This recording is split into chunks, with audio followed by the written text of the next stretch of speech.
유도선 목사입니다. 오늘은 성경에 간 주인 보아 37번째 시간입니다. 이 비밀은 만세와 만대로부터 감추어졌던 것인데 이제는 그의 성도들에게 나타났고, 우리를 너희는 내 증인이 되리라 증인으로 세워주신 것은 바로 감추어졌다가 나타난 이 그리스도의 비밀, 복음의 비밀을 증언하라고 세움을 받은 사람들이죠. 어제 저는 시편 77편을 통해서요, 기관차가 객차를 끌고 가게 하라, 그 실제적인 장면을 전했습니다. 77편은요 환난을 당해서 막 부르짖는 6번이나 갈등을 하는, 방황하는 것으로 시작을 했죠. 그런데 마지막에 결론에 가서는요, 주의 길이 바다에 있었다. 길을 만난 거예요. 왜 방황하게 됩니까? 길을 잃어버렸기 때문에, 혹은 길을 모르기 때문에 그런 거죠. 내 길이, 하나님이 준비해 놓으신 길이 바다에 있었다는 거죠. 그리고 주의 백성을 양떼같이 인도하셨나이다. 그 길로 말이죠. 바로의 군사들은 거기서 다 몰살을 당하고, 백성들은 바다를 육지같이 안전하게 건너가도록 인도하셨죠. 자, 모세와 아론의 손으로 인도하셨나이다. 그렇다면 목회자는요, 목자는 인도하기 위해서는요, 길을 알아야겠죠. 이 점이 중요하지 않습니까? 길을 알아야 되겠죠. 내가 길이다. 출애굽 당시는요, 주의 길이 바다에 있었고, 주의 곧은 길이 큰 물에 있었으나 주의 발자취를 알 수 없었나이다. 하나님이 자기를 사랑하는 자들을 위해서 이렇게 큰 길을 말이죠, 곧은 길을 바다 속에 예비해 놓으셨다는 걸 누구도 상상하지 못했다는 거죠. 그래서 막 원망하고 그랬죠. 그런데 말입니다, 바벨론에서 포로가 돌아올 때는 길이 어디 있었나요? 주께 힘을 얻고 마음의 시온의 배로가 있는 자는 복이 있나이다. 이렇게 말합니다. 포로에서 돌아올 때는요, 마음의 시온의 배로가 있는 자, 그러니까 70년 포로 생활 연단을 받으면서 많은 걸 깨달은 거죠. 지금 이들은 예루살렘으로 돌아오고 있는 겁니다. 그러나 어떤 면에서는 기쁘면서도 마음이 무거웠을 겁니다. 왜냐하면 예루살렘은요 70년 동안 폐허가 됐어요. 그야말로 호랑이 새끼가 칠 정도로 그렇게 황무지가 된 거예요. 그런 느헤미야서나 에스라서를 보면요, 예루살렘에 살려고 그러질 않았어요. 그래 제비를 뽑아 순번대로 살게 하는, 예루살렘 돌아가면 뭐 왕궁이 있습니까? 솔로몬의 성전이 있습니까? 이들은 깨달은 겁니다. 히브리 11장 15절에서요 그들이 나온 바 본향을 생각했더라면 돌아갈 기회가 있었으려니와 이제는 더 나은 본향을 사모하니 하늘에 있는 것이라. 하나님의 그들을 위해서 한 성을 예비하셨다 그러죠. 그래서 이들은 마음의 시온의 대로가 있는 자는 신앙이 성숙해지는 것을 보게 됩니다. 그런데 하나님께서는요, 예레미야서에서 내 백성은 잃어버린 양떼로다. 참 이 말씀은 많은 의미를 안고 있습니다. 인류의 시조 아담하와가 추방을 당할 때 내 백성은 잃어버린 양떼로다. 그런데 6월절 어린 양의 피로 구속하여 내 백성을 삼고 한 그들이 또다시 바벨론에 추방을 당할 이런 상황에서는 내 백성은 잃어버린 양떼로다. 참 오늘날은 어떠한가? 성경은 거울인 거죠. 왜 잃어버린 양떼가 됐나요? 그 목자들이 누구가요? 그 목자들이 그들을 곁길로 인도했기 때문에 잃어버린 양떼가 됐다는 거죠. 자, 여호와께서 너희는 길에 서서 보면 무슨 뜻입니까? 우리가 이거 길을 잘못 든 거 아니야? 이 길이 아니잖아. 너희는 길에 서서 한번 보라는 겁니다. 옛적 길, 그 선한 길이 어디인지 알아보고 여러분 그리로 가라. 그걸 알아보기 위해서는 성경으로 돌아가야죠. 이런 얘기가 있습니다. 주님을 따라오다가 갈래길을 만났어요. 그러면 예수님이 이 길로 가셨는지 저 길로 가셨는지 방황하게 되죠. 그럴 때는 좁은 길로 오라.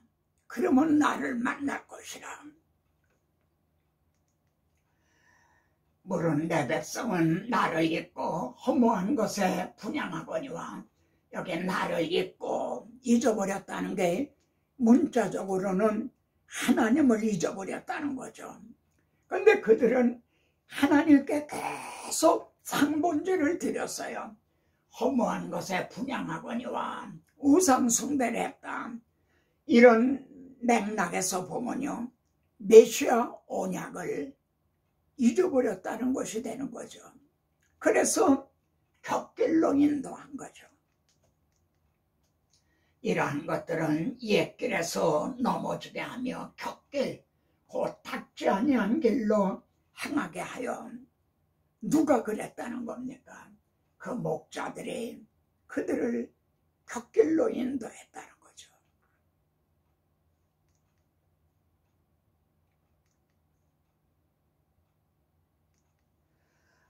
그렇다면 새 언약의 일꾼인 우리들은요, 양떼들을 어느 길로 인도해야 마땅합니까? 오늘 말씀의 중심은 길입니다. 옛 길이냐? 아브라함, 이삭, 야곱, 모세, 여호수아, 다윗 이런 분들이 간 옛 길이냐?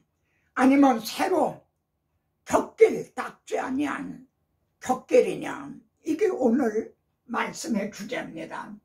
그렇다면 새 언약의 일꾼들은 양떼들을요, 성도들을 어느 길로 인도해야 마땅합니까? 성경은요, 그 길은, 여러분 성경에서 그라는 말을 주목해 보시오.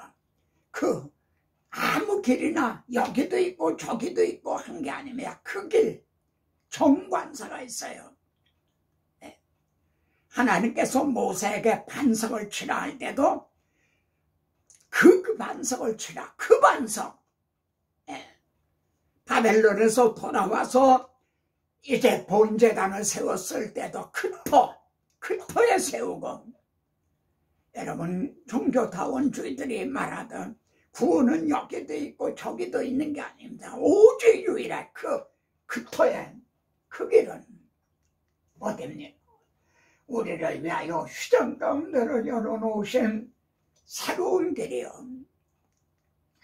구약시대에는 없었던 길이기 때문에 새로운 길이고, 그 길은 우리를 구원으로 영생으로 인도하는 길이기에 살 길이라 그러는 거죠. 그리고 그 휘장은 그의 육체니라.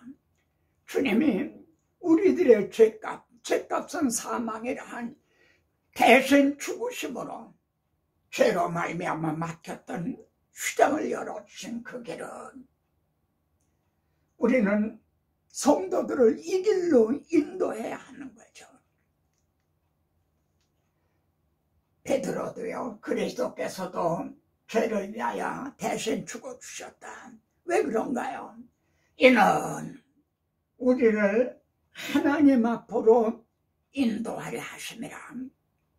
구약시대는 모세와 아론으로 인도하였다. 그들은 예수 그리스도에 대한 예표적인 인물이었죠.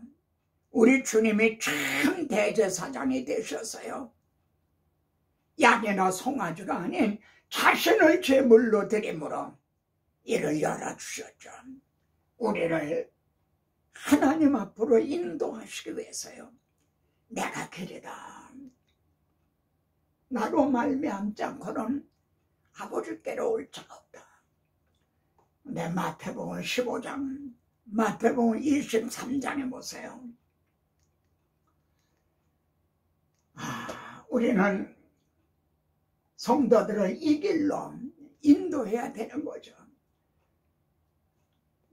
주님은 보지 못하는 자들은 나는 보게 하기 위해서 왔다. 보지 못하는 자들이 뭡니까?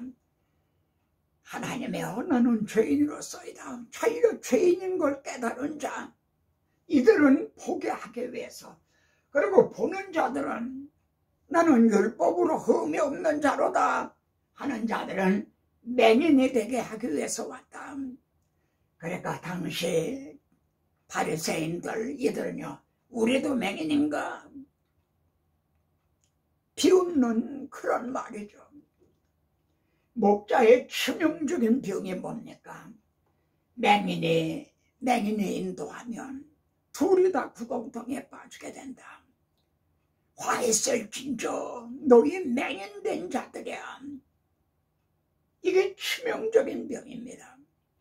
자기도 들어가지 못하고 들어가고자 하는 자도 막는 거죠.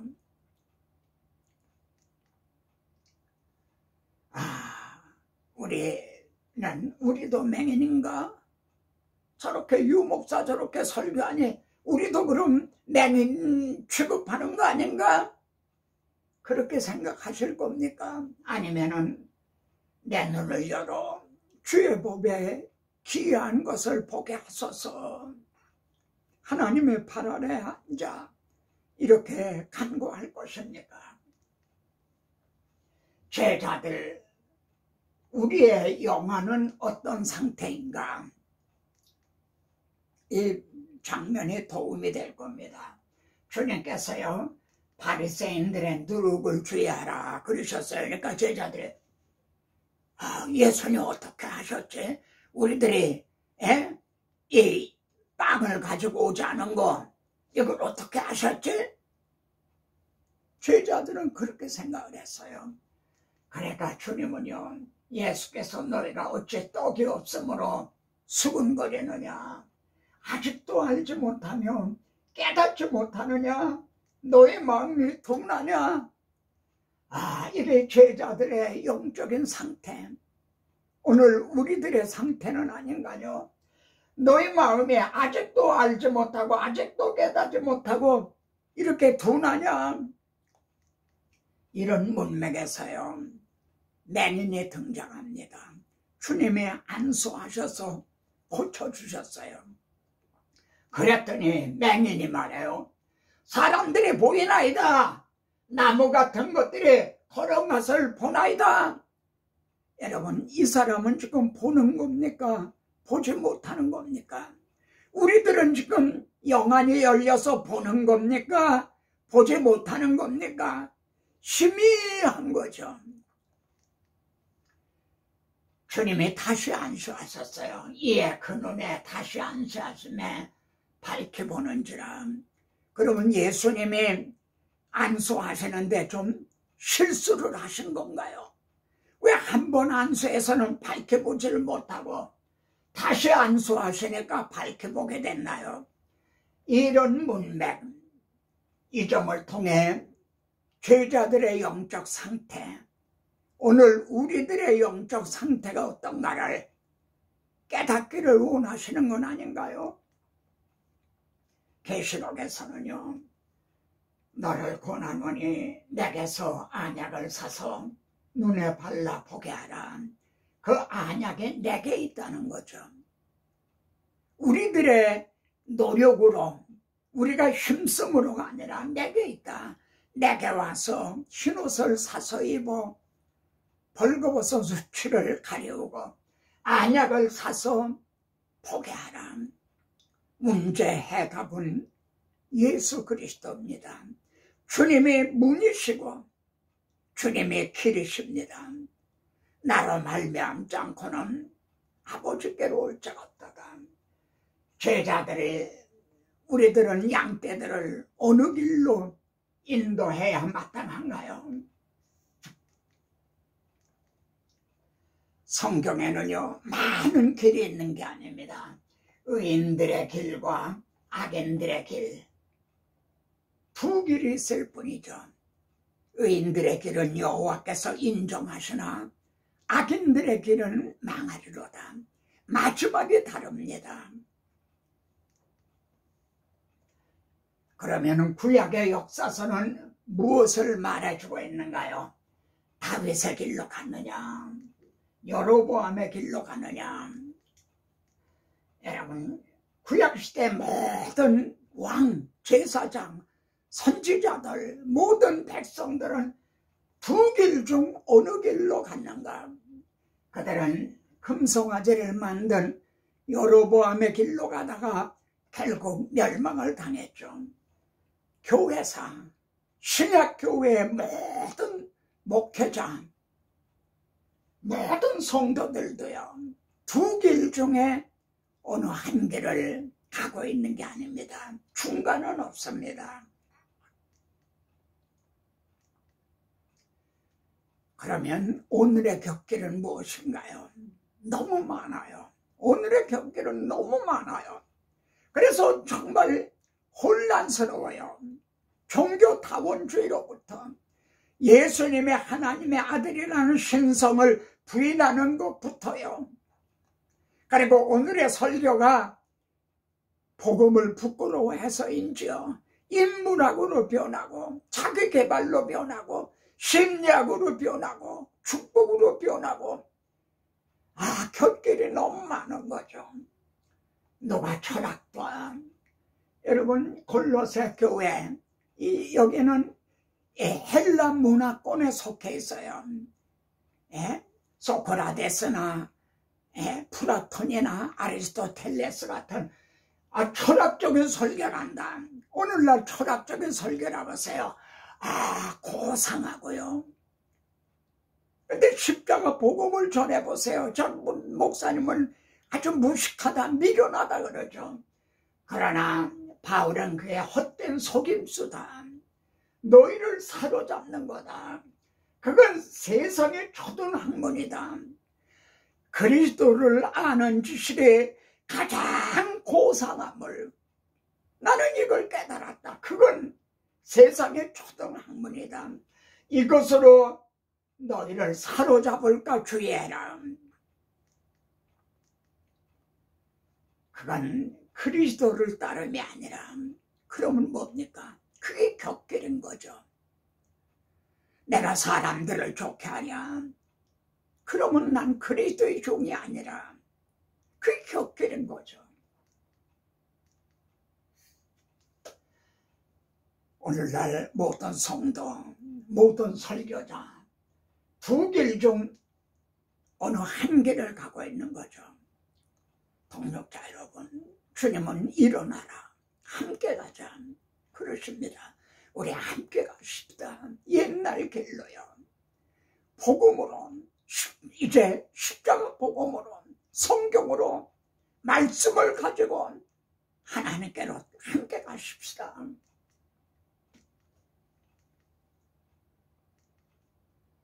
당신은 지금 어디로 가나요? 밝고 얼음 무겁게 이 세상 어디 쉴 곳 머물 곳이 있나요? 예수 안에는 평안이 있어요. 안식이 있어요. 마음문 열고 주를 맞으세요. 소망이 넘쳐요. 당신은 오늘 누굴 만났나요? 위로 받았나요? 이 세상 누가 나를 대신하여 목숨 버렸나요? 무거운 짐 내려놓으세요.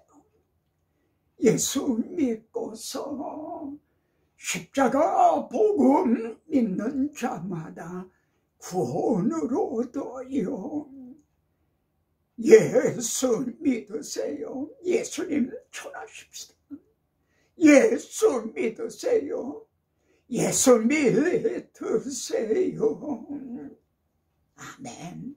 다음 시간에 또 뵙겠습니다.